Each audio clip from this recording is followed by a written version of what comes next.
গরম ভাতের সাথে ১ চামচ ঐতিহ্যবাহী মুড়িঘণ্ট। বাঙালির কাছে এর থেকে বড় তৃপ্তি কি আর হতে পারে?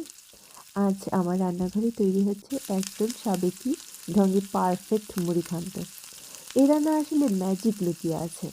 আছে মাছের মাথার ভাজা, নুন আর হলুদ মাখানো কাতলা বা রুই মাছ, যে কোনো মাছ দিয়েই করতে পারেন। মাথাটা আমি গরম গরম সর্ষের তেলে একদম কড়কড়ে করে ভেজে নিচ্ছি।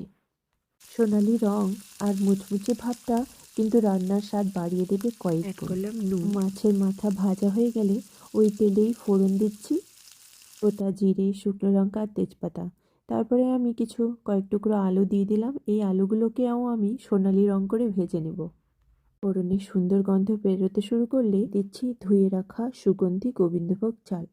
মশলার সাথে চালটা একটু ভেজে নিয়ে আমি কিছুটা মটরশুঁটিও অ্যাড করব।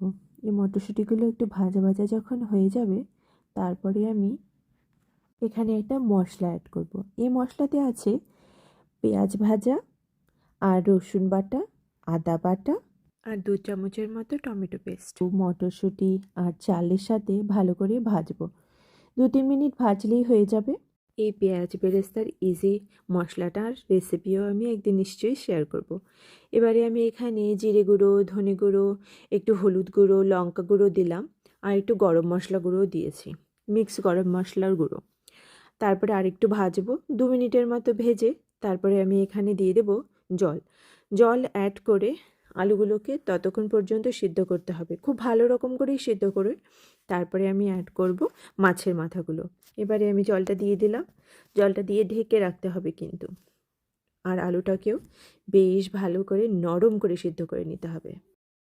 মাছের মাথাগুলো দিয়ে এবারে 10 মিনিটের মধ্যে আবার কুক করব মিডিয়াম হাই ফ্লেমে। কিন্তু এবারে আমি ঢাকা দেব না, ঢাকা ছাড়াই সুন্দর করে ভালো করে মাখো মাখো করে মাছের মাথাগুলোর সাথে মিশিয়ে নেব পুরো রান্নাটা। রান্নাটা প্রায় আমার ডান। এবারে আমি দিয়ে দেব কিছুটা পেঁয়াজ বেরেস্তা। পেঁয়াজ বেরেস্তা দেওয়ার পরে অ্যাড করব ঘি। ঘি খানিকটা বেশি অ্যামাউন্টও দিলে খুব ভালো হয়। চিনি অ্যাড করলাম, এবার মিশিয়ে দিলাম। ব্যাস, তৈরি হয়ে গেল আমাদের মুড়িঘণ্ট। ভিডিওটা যদি ভালো লাগে একটা লাইক দিতে ভুলবেন না, আর এমন আরও রেসিপির জন্য আমার সাথে থাকুন প্লিজ। গরম ভাতের সাথে ১ চামচ ঐতিহ্যবাহী মুড়িঘণ্ট। বাঙালির কাছে এর থেকে বড় তৃপ্তি কি আর হতে পারে?